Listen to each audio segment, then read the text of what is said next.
in the library in 19th. Bellows Falls Union High School. It's December 11, and Union High School District 27 Board will come to order. Adjustments to the agenda, Superintendent Kibby? Well, I think we're going to try to move up the action items right up to what? Right after communication and public comment. Okay. So that'll be 7A, B, and 8A, right? It's my understanding, yes. Okay. Other adjustments? There'll also be 9, would it not, Mr. Chair? Do we have Are an there any appointment? appointments expected? no. There are none. Okay. Okay. Review and approve minutes. Well, I do also want to add under principal's report, I've got a gift, a donation that I want to report out on and give you the opportunity to say don't bother, but I don't think you'll say don't bother. It's related to Willy Wonka. Oh. Sets and Is it chocolate? costume. It's not chocolate. It has a fake chocolate river involved, but it didn't go good for Augustus Gloop, so I wouldn't go there. Review and approve minutes of November 27. Anyone? I want to suggest that Don Caponcelli didn't really authorize an expenditure of up to $84,000 for Gator. I forgot my name was on that. Yeah, there's an extra zero in there, 200. Yeah, I'm very sorry about that. But we already, Justin already talked about it. No, don't worry about it. It's just a 0. Believe it or not, I caught that one too. Sorry.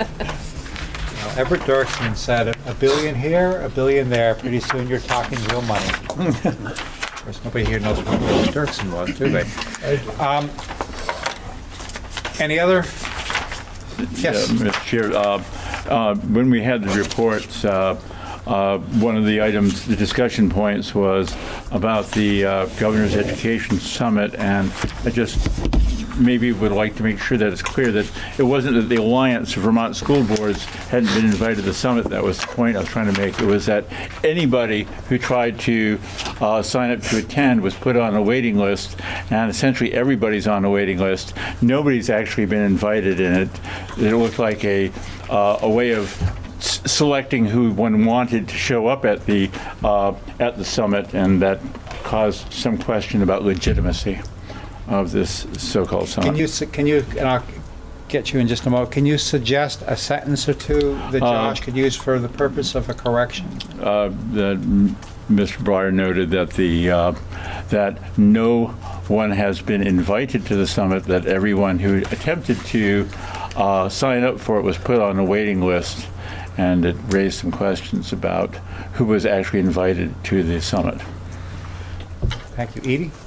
The only comment I have is at VASBO on Friday, there were 6 business managers who have been approved to go. We've got 7 on a waiting list, so there are a few people, but now they're talking about opening it up to everybody on the waiting list, so they may have like 300 people at the summit. Ooh. We'll find out. Yep. Okay. All right. Hearing no further corrections to the minutes, I will declare them to be accepted as corrected. Communication and public comment. Do we have any tonight? I have nothing. Okay. Let's talk about the Act 46 review and alternative structures documents. Chris, do you have that one? I do.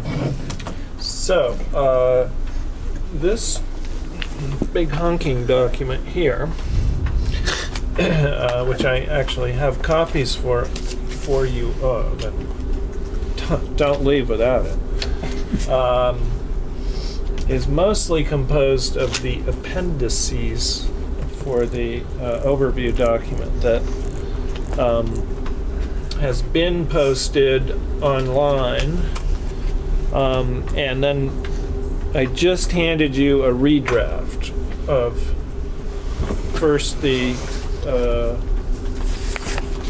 overall proposal, which now has a title called Wyndham Northeast Supervisory Union Section 9 Alternative Structure Proposal, which I've given you.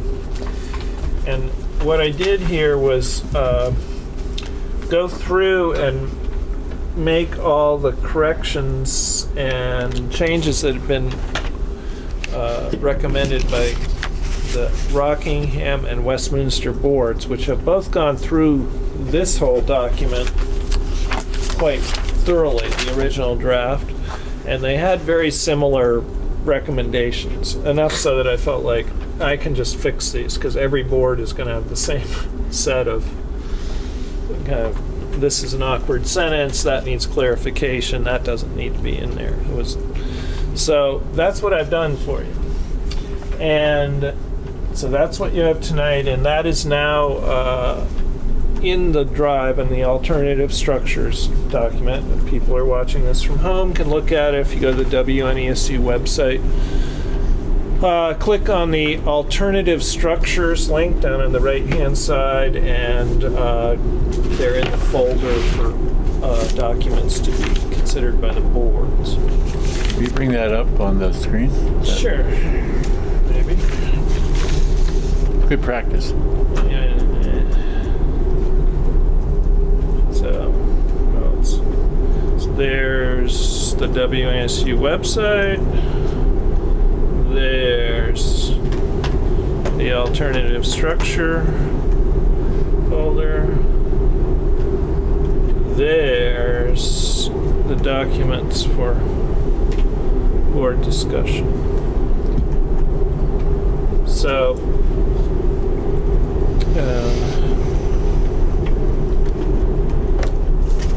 here are the two I just gave you, right on top. No, stay there. Don't roll over. These two are the ones I just handed you. I wonder if you might just click them on. I could do that. Assuming the camera can pick that up with any resolution on, I don't know if that's the case. But that's what folks are looking at right now.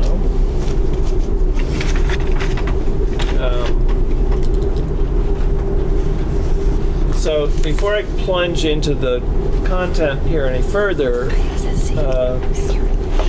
what are you supposed to do with these documents, you might ask? So I believe the ideal thing is for each of the member boards to review and approve the documents. And that was why I gave you also this document. So happens. Tonight I gave you a hard copy of it. And so these would be the actions the high school board is taking to strengthen the existing governance structure of Wyndham Northeast. And this is basically the same set of actions for each of the boards, but tweaked a little bit for whichever board we're talking about. So, long story short, it refers to the finding continued economy of scales, starting the in-house food service for next year, food service, funding special staff development for the most part through the SU, but not exclusively. And then there's this piece about meetings and biennial meetings and joint meetings, which is the calendar piece it's not a calendar anymore, it's a checklist, and I also handed you a hard copy of that tonight. So that's referring to that one.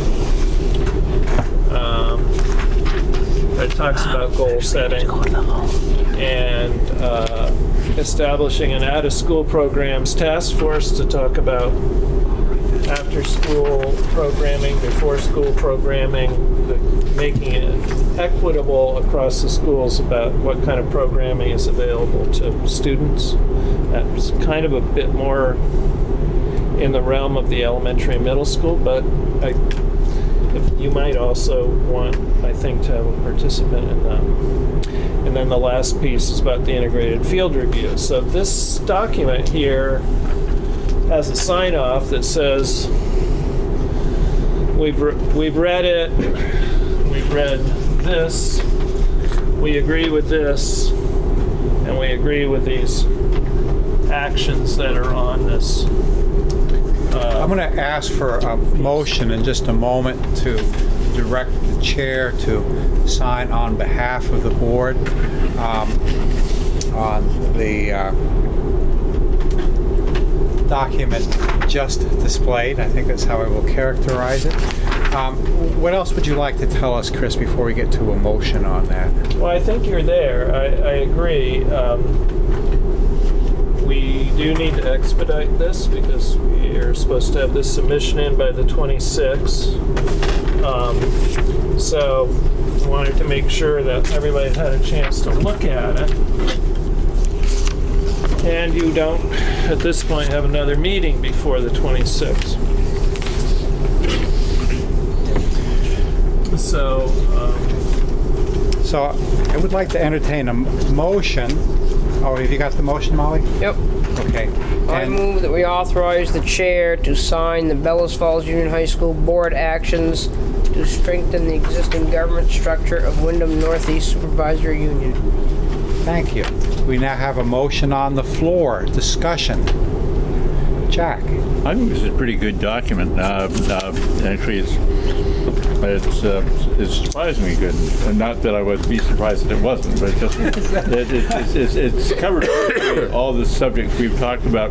The only one I would mention in terms of economies of scale in your page 7 is whether or not you would feel comfortable adding to the data management, art, music, whether it be and this is sort of my flag, I know this, is guidance and maintenance on that list of subjects, because those are areas that at least have been brought up as possible areas. I know because I brought them up, and I won't go sulk in a corner if you don't feel comfortable with those. I don't have any problem at all with that, Jack, actually.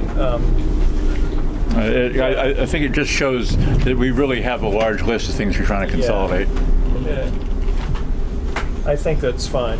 And the way this sentence started out was really Wayne Gerson making something up, so, because he had to. And so if the board's okay with that, I would go ahead and make that change. Find out. Don? Mr. Chairman, are we talking about this 2-page document right now, or are we talking about the draft and all the 4 activities? We're talking about one that on the front says Bellows Falls Union High School Board actions to strengthen the existing governance structure of the Wyndham Northeast Supervisory Union. And on the back of it, there are 3 additional bullet points in the signature line. Molly's motion is to direct the chair to sign on behalf of the board. Am I correct? Correct. Okay.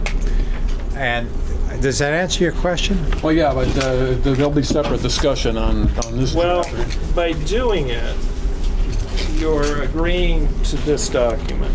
Oh, Okay, so that's why I kind of addressed Jack's question, because I feel like if there are changes you want in this, now's the time to let me know, and I'll go ahead and make them.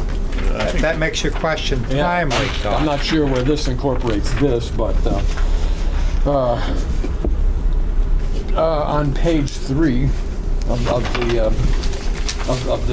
draft, the 12/11/17 draft,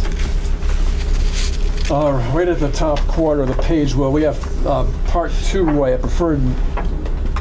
a preferred structure is not a possible model for one Northeast Supervisory Union. The preferred structure was the single consolidated district, which the state preferred we did under this act.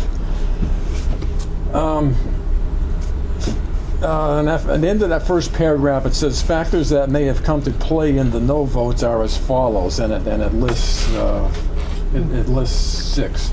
The one at the very bottom, a factor that may have come into play in the no vote, lack of specific and verifiable financial advantages.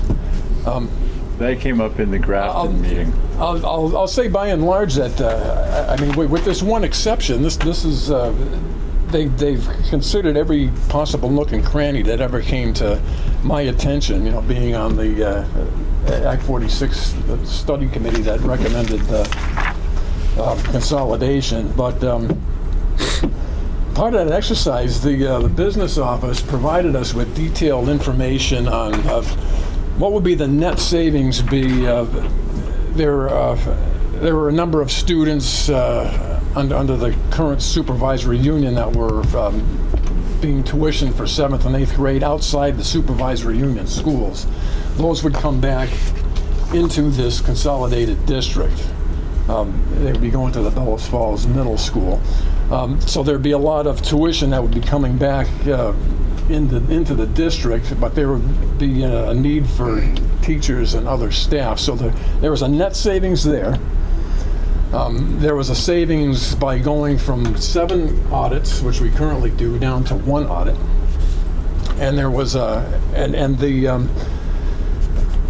newly proposed assistant superintendent position for this current fiscal year would have been deemed not necessary. Those 3 areas had a combined total of $400,000 worth of savings on a $28.8 million budget. That was 1.4%.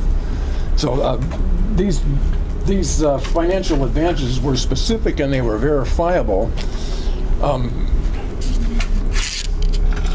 There would have maybe been a little bit more savings with maybe less overtime in the business office. We didn't know that for sure.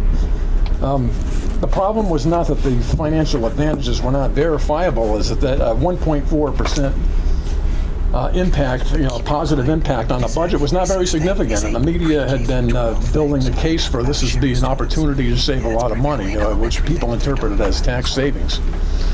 So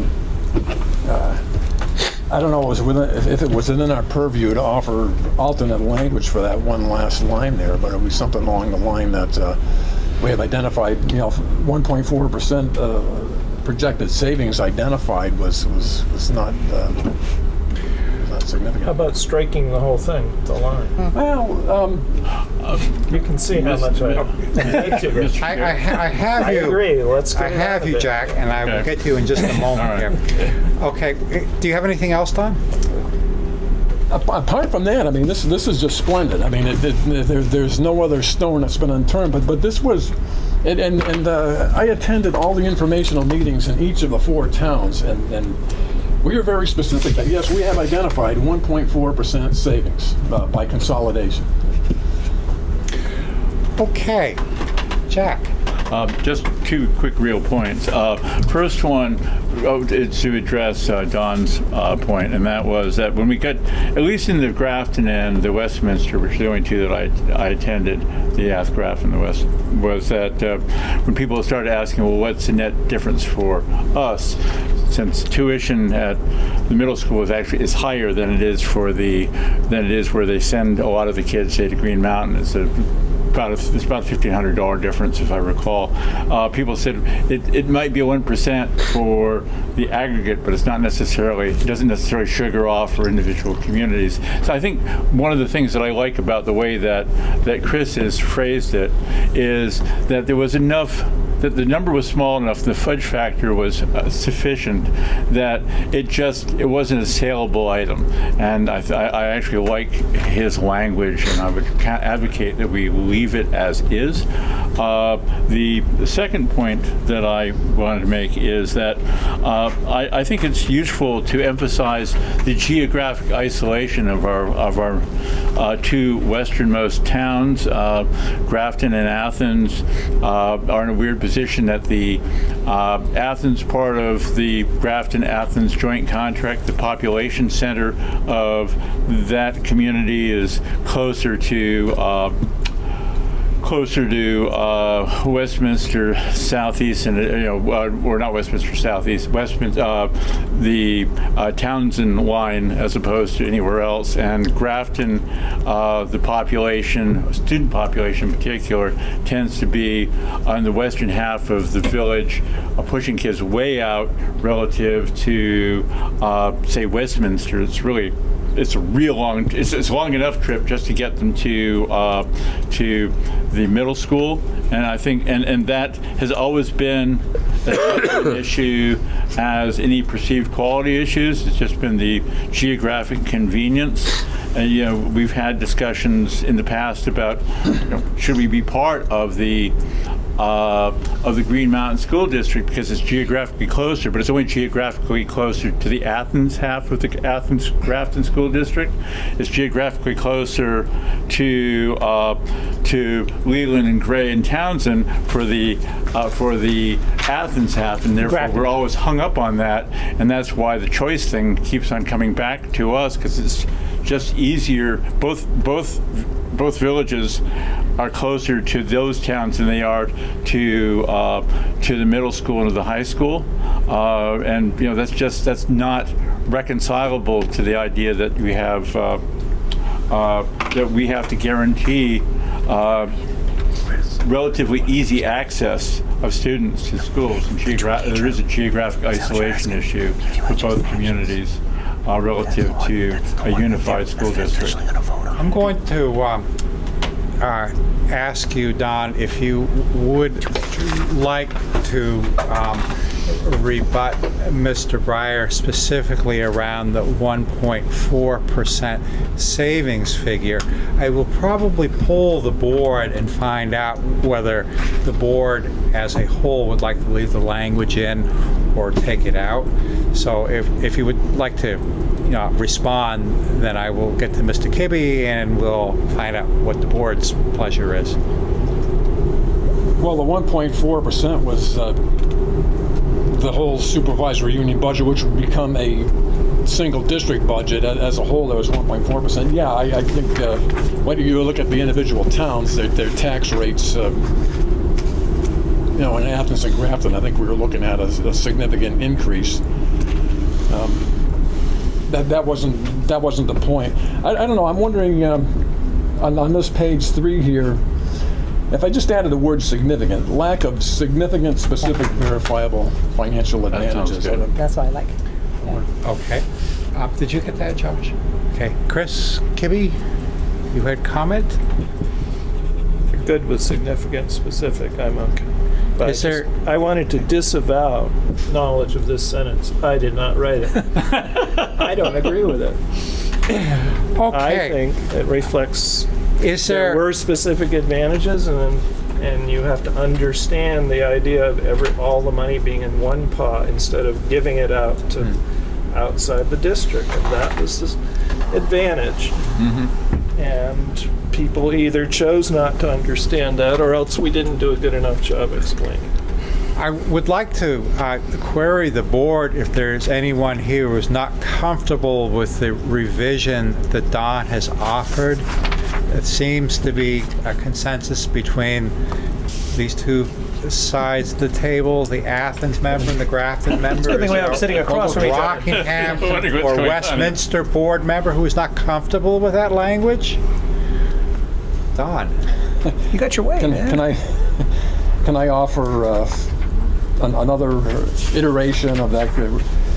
Lack of significant financial advantages. That would be something I would be comfortable with.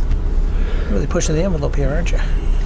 Not at all. Not at all. That was pretty much the situation. Are we good with that or are we not good with that? I'm fine. I always say you don't give the person who's inclined to try to find a reason to disapprove of your proposal a legitimate or even semi-legitimate reason to ask questions, and I feel it sort of begs the question of who's determining what is or is not significant, which is kind of why I like the original nice and vague. And let's, if they've got some questions, they can ask them, but let's not give them the gift of pushing on a particular point. Does that mean you agree with him? Around the barn. It means I would still prefer the original language, but I will live with the change, and I'm sure that as this bounces between boards, that phrase may come up again, so we'll let them bounce on it in their own time. Okay, then, let's keep going. What else we got? Anything? Okay, just a reminder, we are currently under a motion. Molly Bannock moved to direct the chair to sign a document which is called Bellows Falls Union High School Board Actions to strengthen the existing governance structure of the Wyndham Northeast Supervisory Union. Is there further discussion? Deb? Would that require a friendly amendment to add as amended? In the motion Molly That made. document really isn't. I could not hear As you. amended?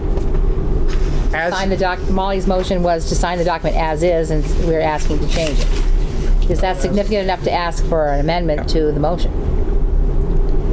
I believe, well, you're going to have to help me here, Superintendent Kibby, because I think the motion is specifically to approve the signing of the Union High School Board actions to strengthen the WMESU governance. But And this only says it's a draft. Does that yeah. matter that it's, I don't know. it's just a draft at this point? It's not a final, yeah. well, Athens, Grafton Board will have the opportunity to beat it up a little bit as well. Oh, so then it'll come back to us in a final draft, is that what you're saying? You want not. to meet on the 25th. How's that? Because it needs to be the state by the 26th. So I'll be here. I almost did. Come over to our Christmas Eve party. Yeah. So person with I the Santa really hat think on. you need to We're have invited, a little that's what flexibility here, folks. You're trying to get a document to the state that's due on the 26th that's supposed to have your approval on it. So if you want to argue about it all night, you can do that, and you can schedule another meeting to approve it, or you can I'll bet you be a little flexible, figure out what you'd like changed a little bit. Approve to sign willing all to you're do Just, we're moving not is under this debate here at the document. moment. Okay, thank you, Chris. Kristen? If it's helpful, the motion is to approve the chair to sign Appendix G, not the draft. Yeah, They point. I think it's actually been. Thank you for pointing that out. Okay. Deb, is your question answered to your so. satisfaction? Yes, thank you. Okay, all right. It's B. It's Appendix B, actually. G is a calendar. Oh, but whoops, sorry. This is what I made a motion Yes. on. Oh, Just okay. that's Appendix B, and that's what Okay. you're voting on and authorizing the board to sign. Yes.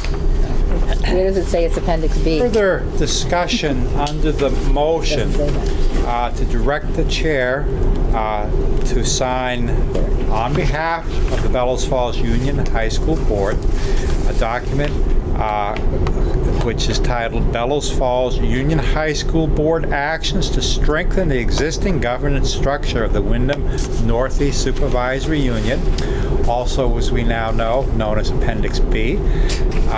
Further discussion, please. All right, hearing none, all those in favor of the motion, please say aye. Aye. Is anyone opposed? Okay, well, thank you. Interesting discussion. What's next, Chris? We covered that. Do we move now to 7B? So all that we're looking for is a motion to go out to bid on the next phase of the air handling. Again, I just want to reinforce for the board, we did already go out to bid less than a year ago. We got only one bid result back, and so that's why we're going out to bid on a different timetable. But you approving us going out to bid lets us move to the next step, which is putting the bid out there for us to fish and see what we got. About a motion. Would the Buildings and Grounds Chair be willing to make that motion? I would make that motion. Okay. We are now under a motion to approve going out to bid for the air handling upgrade. Discussion under the motion. I will simply point out this was a topic of discussion at the budget meeting that immediately preceded this meeting. And hearing no further discussion, all those in favor, please say aye. Aye. Anyone opposed? Okay, great. Okay, 8A, Chris. So recently added to your documents, but we have some hard copies here, is this document that says Continuous Improvement Plan. It's a 2-page document. There's a lot of things we can say about that document, not the least of which is this is the state's latest iteration on what those of you that have been around for many, many years would probably think of as action planning. Approving this continuous improvement plan serves a lot of masters, not the least of which is, I think, the Act 46 process. Yes. Yes. And the CFG should be an appendix process. in this report. And this is the Reader's Digest condensed version of this document. But I will say this much.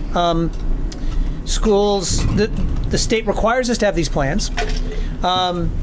This plan began as a document that was worked over here at the building level, but in terms of refining it into a more workable document, Mr. Broadley and Missy Wilkins spent a couple of mornings, so I will say it has been vetted at the SU level, and in one of those mornings it was part of a conference call with someone from Montpelier. And there's a ton of other things we could say about this if you're interested, but again, the important part is vetted both at the SU level and at the Montpelier level, who, by the way, are still trying to figure out what these things are supposed to look like. And we'll be coming back around probably in April for both an update and revisions as necessary. Okay, so you're looking for a motion to approve a continuous improvement plan for the high school. Yes. Okay, can I have a motion, please? Okay, Jack's got the motion. The motion is to approve a continuous improvement plan for the high school. I have seen your documents online. I have a paper copy ahead of me. Any discussion under the motion? Kristen? I just have two questions. One, is this Appendix H to the Act 46? And is part of it based on the recommendation of the integrated field review? Is that what? Well, no, we haven't got the results of that back yet. So, okay. Well, actually, I thought I have read that. Okay, so you've segued beautifully into what I was going to say. So, yes, it's all of the school's continuous improvement plans are one of the appendices to this document we're going to submit, and the integrated field review, which we've just got the first advanced copy of. I'll talk about it when we get back around to reports.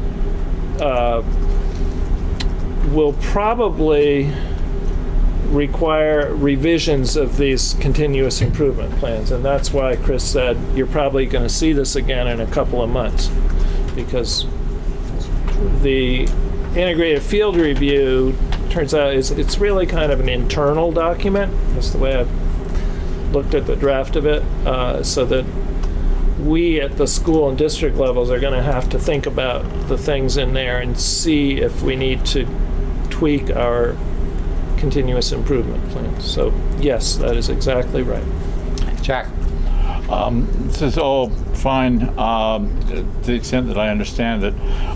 Goal 1, we had at an earlier iteration of this some lengthy discussions as to the meaning of proficiency-based education and what proficiency-based, there we go, educational system is. Now, as part of this plan, is there any objective or action to further define proficiency. I'm going to tell you, based not education. further defined. It's interesting that as we were pulling this together, Yes. the Montpelier was putting together probably a report for general consumption, but a report on kind of the status of that proficiency initiative. And Right. and I was involved in kind of giving feedback. But my point here is, we are essentially up and running for 2 grades. I mean, it's defined for us, and it fits the definitions that are acceptable, you might say, to the folks in Montpelier. But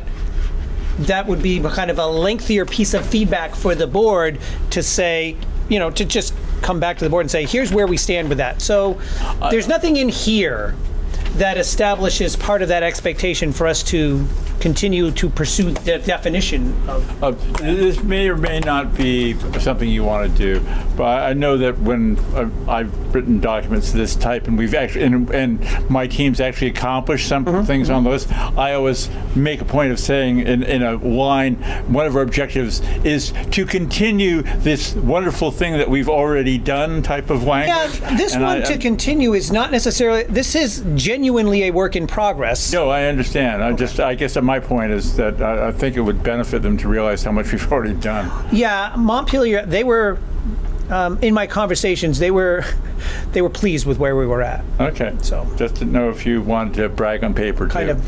of surprised, maybe even, you might say, but anyhow. The motion that we're under is to approve the continuous improvement plan for the high school. Further discussion? Deb, I'd just like to say there's too many S's and encompasses. I'm sorry, goal Deb, I number did not. one. Oh, I hear got you. clearly. Yep, There's definitely. 4 S's and encompasses. Thank you. Just saying. We'll fix that. Oh, look at them all. Yeah. Can you ever have too many S's? Can you ever? Yeah. All right. Okay. Especially for- Further discussion. Thanks for catching that. All right then, all those in favor, please say aye. Aye. Anyone This opposed? one will be, yeah. Okay. We're going to go back up the agenda now. We have no policy work tonight that I'm aware of. How about reports, superintendent?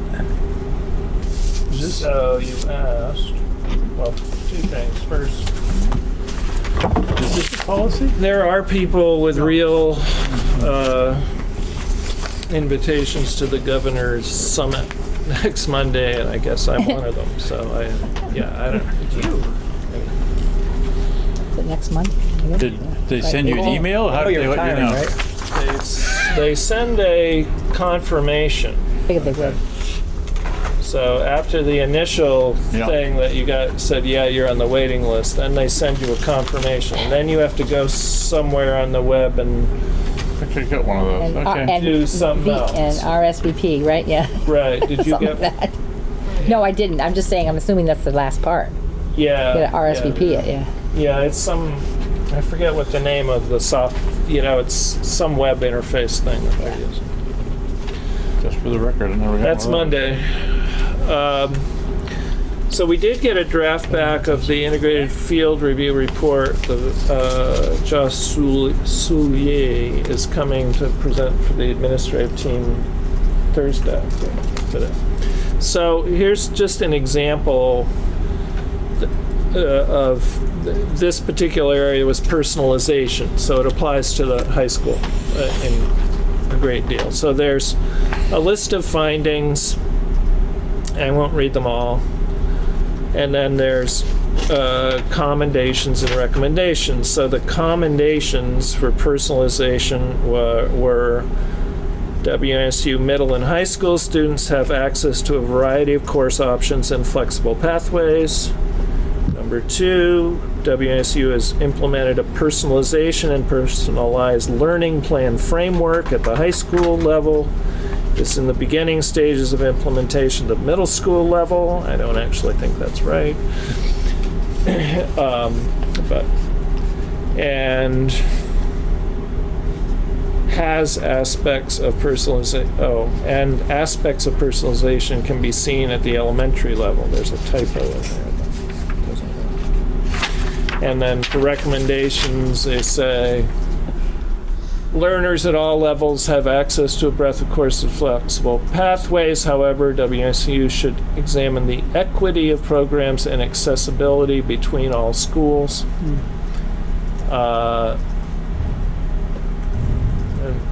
And we'd have to unpack that to figure out. I don't know what that means. I mean, we've got one high school, one middle school, and 4 elementary schools. So they're part of it. I read these. I don't know where. It might be true, but I don't know what it means. Is sometimes my reaction. And WMESU should engage all students, parents, and teachers in the development of personalized learning plans and provide additional professional learning to all stakeholders. Now, that one I know exactly what it means. Because we know that we do not have adequate parent participation in these personalized learning plans. That it's hard to get parent participation, and we have not figured out. We acknowledge we have not figured out what the structure should be to get that kind of parent input. Is that not mentioned in Mr. Hodgson's continuous improvement plan? I believe it is, so I think he's... Doesn't mean we've got the solution to it. That's our goal, and we've got a targeted number there. And we've tried some things, but yeah. And you didn't even have the pre-copy of this to go off of. But, so there's some things in here we know. We knew. There's some things in here we thought we knew, but we're not sure. There's some things that are sort of a mystery, so I guess we're going to kind of work through those. There's a bunch of areas: academic proficiency, personalization, safe and healthy schools, high quality staffing, and investment priorities, which is kind of a how are you spending your money question. And so it's, it's a very nice report. We fared pretty well, and lots of the areas they bring up a recommendation, we go, yeah, we knew that, or we're not sure what you mean by that, but we'll find out, I guess. Questions? Kristen? I'm just surprised when they say, or when you think you don't have opportunities for parent involvement in personalized learning plan, because as a parent, I thought the freshman academy opportunity to meet with 2 advisors and get input as to what track my children were going and classes, and I think that happens again before they hit junior year. Yes, And I think everyone, the teachers and the guidance counselors are incredibly accessible. So I think you reach out, and then you are receptive to parents who want more. So I would disagree with that. Well, it may be that there is a fundamental problem with the plan around personalized learning plans. Because I know we're supposed to have parents have input on them every single year. Right. And that's what's proven to be hard.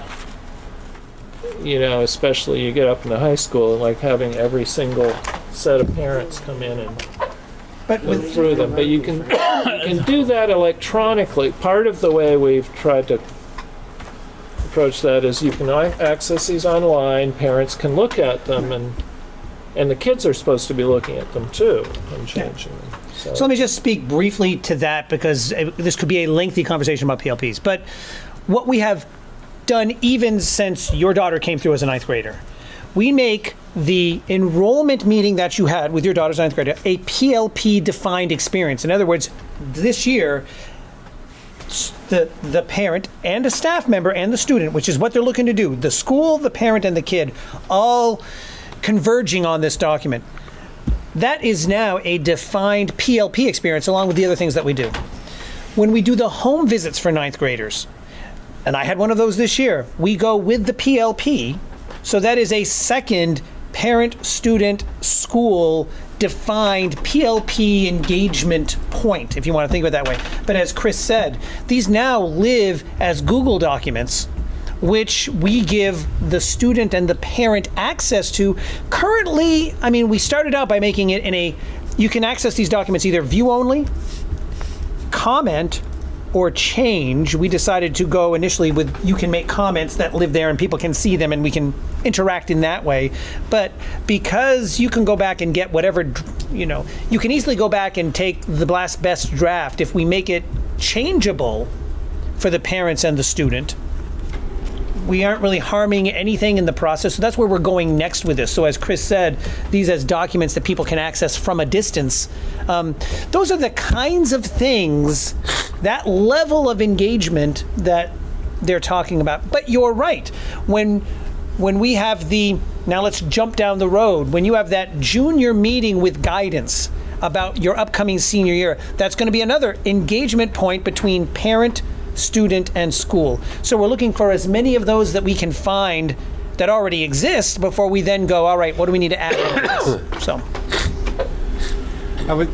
for the benefit of the camera, I would like to point out that these issues around personalized learning plans are touched on in the continuous improvement plan document, which this board has just approved, and certainly anyone who has more interest in that should take a look at the continuous improvement plan this board just passed, which is accessible on the WMESU website.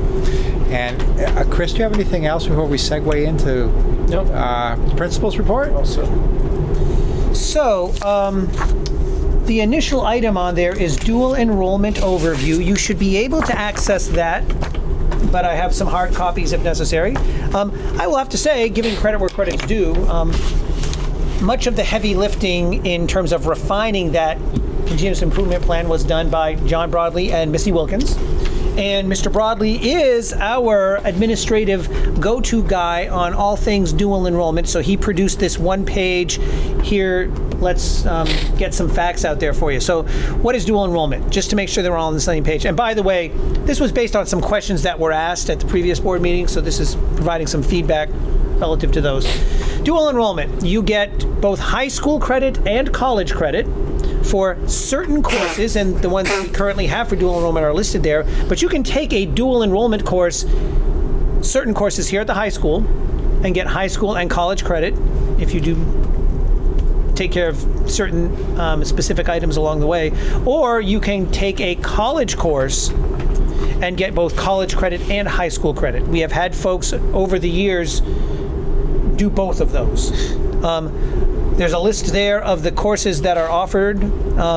There is a cost associated with that, and that is often, or has been recently, over the past few years, a debate point in Montpelier. But where they have settled and where they continue to settle is 2 vouchers to be used in your junior or senior year. That is the state picking up the cost of that, but not until you're a junior or a senior, and you get 2 courses. And there's a sign-up process that goes along with that. If you're going to do more than that, or if you are not yet a junior or a senior, then that cost is for you to bear. Yes. Just so that I understand, now we have a great number of AP classes. We kind of pride ourselves on that. Right. This is a much narrower subset of that. Is the principal barrier to getting those other AP classes listed for local college credit a matter of paying somebody for a voucher? What's the barrier? There's a number of stars that need to align in order for courses to get on this list. Mm-hmm. First of all, there are some additional hoops to jump through on the teacher end. So that's one of them. More significant than that, though, is us having a course properly aligned to essentially a course that already exists, generally for CCV. And I'll use as an example, we had an honors biology course that was a dual enrollment course, and you don't see that listed here. Well, the AP biology is down there. AP biology is, but honors biology was. So, Understand. but it's not anymore because of what CCV did with their biology courses. So they broke them out into a couple of courses so that the course we had no longer aligned well with what they were doing. So know that there's that curriculum alignment piece that is probably the most crucial part of dual enrollment course or not. We never changed ours. It was they ended up changing theirs that kind of threw a monkey wrench into So we that. don't have any voucher finance barrier to adding more of the... Oh, no. And we're constantly looking for that. So I recently sent out an email to the entire staff kind of summarizing where we are with this and said, if you feel like you've got a course that would be nicely aligned with as a dual enrollment opportunity, let us know. We'll bounce that off of CCV and see if we can make that happen. And it's my understanding that AP courses have their own little problem because they're sort of a prescribed piece. That's right. And so that's a very good point. There's not a lot of curriculum flexibility with that. It's a very challenging curriculum, but, so, yeah. I'm just looking for, I just want to make sure there's no financial or structural, whatever those It barriers really are. costs us nothing to get something on that list. Does it cost students something to be on more than 2 courses? Well, yeah, it will. I'm just wondering if participation... I will let you know that we do explore financial hardships when it comes to this. Okay. So we try to not let that become an obstacle to someone taking a course and getting college credit for that. I was going to say, because if there is some of that, if there's hesitation recommending people because of that, that would be a budget. Honestly, you recommend yourself. We make students aware that students that sign up for honors chemistry, we make them aware right off the bat, this is a dual enrollment course. You don't have to take it for dual enrollment. If you'd like to, here's what you need to do. Okay. Thank you, Chris. And the last thing that I want to call to your attention is that donated equipment. So let me just read to you a little briefly from a Katie Emon message. We have had a generous donation from the Letty Performing Arts Center, which is over in Epping, New Hampshire. They are giving us their entire Willy Wonka set and some costumes as well.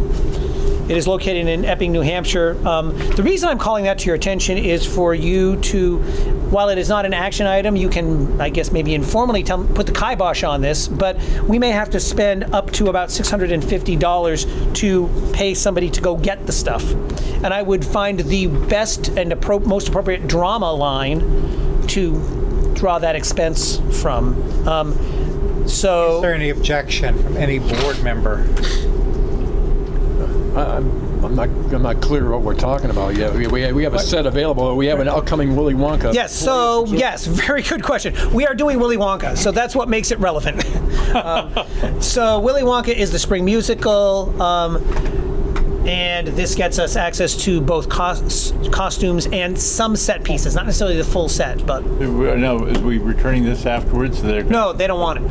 Oh, okay. If there's an issue of where to put it after the show's done. Well, we always have that issue. I mean, every time we put on a play with a fantastic set, nobody ever wants to take it apart, and so next thing you know, we've got lots of various set pieces of... Offline conversation. Okay. So... I do not hear any board members saying no, Chris, so I think you Sounds good. do what you need to do. That's all I have. Okay. Business manager, Edie, you've been very patient with us.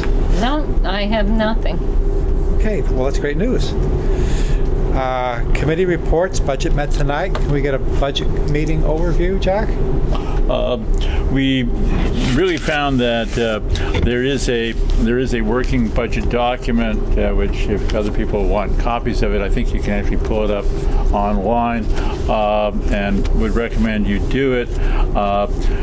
As you may know, there are a couple of core items that are going to affect the budget.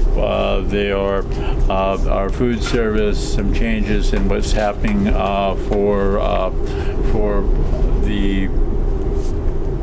the guidance is a possible add. I'm trying to think. You guys may help me out. Well, with so this. one of the pressures up are the Right. food service and various items associated with students in need of support. Right. So not just special ed, but 504 students. Thank you. That was a clarification. I was stumbling for the word. There's a working ballpark, it's still very rough because there's still a couple holes in this current document that we filled during the meeting, to roughly $30,000 difference from what this print out has and where we expect to land. What we discussed our comfort level with this thing. I think that there was a consensus, and I'm hoping I'm speaking correctly, that we want to see what the revenue side looks like before we make any hard and fast recommendations relative to this. But this is the working document, and I would recommend you take a look at it, because the more eyes on it, the merrier. And we are expecting to meet on December, help me out again. 20th. Thank you, because we can never have enough meetings. We've decided that as a policy of the board. Okay, thank you, Right, Jack. and I would add, people at home, it's on the WMESU website under the actually under the notes, documents for tonight's meeting. I'm also perfectly willing, if people, want to send me an email and ask us a question about stuff, I'd rather do that one-on-one than have people feel like they weren't fully informed on any given point in this thing. Where can they email you, Jack? Hey, jack.breyer@wmesu.com. And I've already had one of those, so I expect I'll probably get a couple more. It's fine. I really don't mind people communicating. I think it's the job of board members and chairs of committees to do that. Thank you, Jack. Supervisory Union. Mr. Chair? Yes, sir. I think Oh, I'm sorry, Deb, I missed your No, hand. our documents disappeared off of this Chromebook, Really? where they went. Okay, here we go. They end up being a battery issue. Let's go down here. Or we close that one first, probably. Yeah, good point.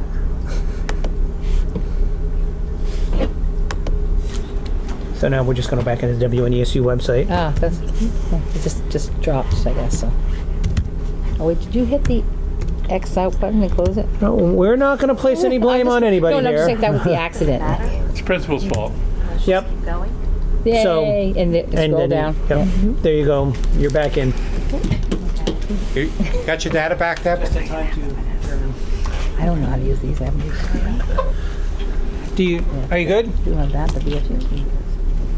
So, No, we should okay, be. so here's where you want to go. We're good. Yep, that works. And they all open up. And there they are. Okay. Awesome. Okay? Moment, yeah. So there's We our good? budget. Yep. Okay. All right. WNESU board meeting review.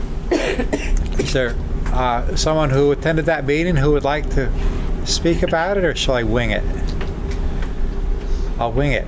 Okay. I'm going to suggest there were 3 significant actions, and this should tease out a few more details. The WNESU board did approve a budget proposal, which is reflected now, I believe, in the high school budget. I think one of the most significant items in it was the strong desire to create an in-house food service, because we have contracted out to cafe services under what was known as, I believe, a break-even model, which meant that it, in theory, came at no cost to the district. However, that model is a thing of the past now. We did act preemptively in working up numbers to provide food service, and if my memory is correct, we put in a $180,000 over break-even placeholder in the budget, because we do not want to operate in a deficit situation if we can avoid it. Of course, the hope is that we won't spend the money, but until we get there, we won't really know. So that, I think, and of course, special education, what was about a 9% bump on behalf of special ed? Special ed has seen a 9% increase in the need to fund it, and of course, those special ed costs are assessed out to the Ath, Graph, Rockingham and Westminster districts, as well as the high school. So special ed does impact the budget, but I think with those two exceptions that the budget showed little, if any, increase at all. Am I correct, Edie? Yes. It was a pretty tight document. So the other comment I will make is that after some thoughtful discussion, a sabbatical was approved for Roberta Martin as an early educator, and I actually very enthusiastically supported it because I think she'll come back with some useful best practices that will benefit all of the early educators in the district. Somebody want to add to my recollections there? Anything you'd like to add, Chris? I think you pretty well covered it. Okay. The superintendent search is still going forward. All right, we're still doing one of those too. And we have, do we actually have a confirmed hire for consultant? We do. Okay, that'd be Brendan Needham. Brendan Needham is working with the district on the superintendent search. I actually met with her and Chairman Ed Bank this morning. So I think that the ad for that, posting for that position will be up tomorrow, I believe. So. And I would add that a timeline for that hire has been established, ending with a potential hire in March and working back to today where the ads have gone out, apparently. Or about to go out. Okay, anybody have anything to add to the WMESU meeting? Okay. We've been through our unfinished business for action discussion, our new business for action discussion. We have no appointments tonight. Looks like we're down to director's comments. Okay, Jack? I hope that people that watch on Fact TV can read our screen if that's an issue, or the folks at Fact TV can, because part of the whole purpose of having stuff online, part of the purpose of having these things visualized is so that the entire community, including the remote community, can participate, at least in terms of being aware of what's going on. We were very sensitive to the fact that a lot of times there's a lot of conversation about numbers and figures on pieces of paper that you're not part of, and it's an attempt to make you part of the conversation. And it's something, this is our sort of dry run first night out for this, and if we can do it better, I'm sure everybody here wants us to do it better. Thank you, Jack. Kristen? No comments. Molly?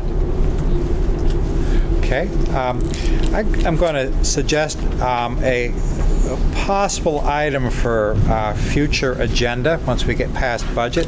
Maybe we could check in again with the guidance department and find out what's trending these days, stuff like personal learning plans and proficiency-based graduation and all this really neat stuff which we are required to do, and surprise, surprise, it does actually cost money. One of the reasons that school budgets may still not be tailing off quite as much as the governor might like them to, but we're doing the best we can, managing, and we still have to teach school. Don, comment. Yeah, this is our last regular board meeting before the holidays, and my thoughts often go out to one of our former note takers, Tara Darrell. My first 3 years on the board, she was there for almost all those meetings. She was with us on the Act 46 study committee, the consolidation study committee meetings, and some of the supervisory meetings. So we've had a lot of quality time together, and she is missed. Don't worry, Josh is doing a great job. But I just would have Tara know that she's still in my thoughts and in my prayers, and I hope the upcoming new year will find her surrounded by family and close friends. Thank you, Don. Cindy? Project Grad is selling Christmas trees at Athens, and if you still need one, please support them. Thank you, Cindy. Brenda? No. Okay. Deb? Yeah, hi, sorry, late arrival, and I know it's just a venue where I can speak to the camera. I just want to say thank you to everyone in the community, fire and police, who responded so quickly to my house fire this weekend. Thank you. Well, thank you, Deb. A rough couple of days in some parts of this community. The date of our next meeting is January 8th. We will be scheduling a budget meeting on December 20, which I believe is a Wednesday at 5:30. And seeing no other business to come before this board, I will declare us to be adjourned at 7:36. Am I right, Molly? Sure.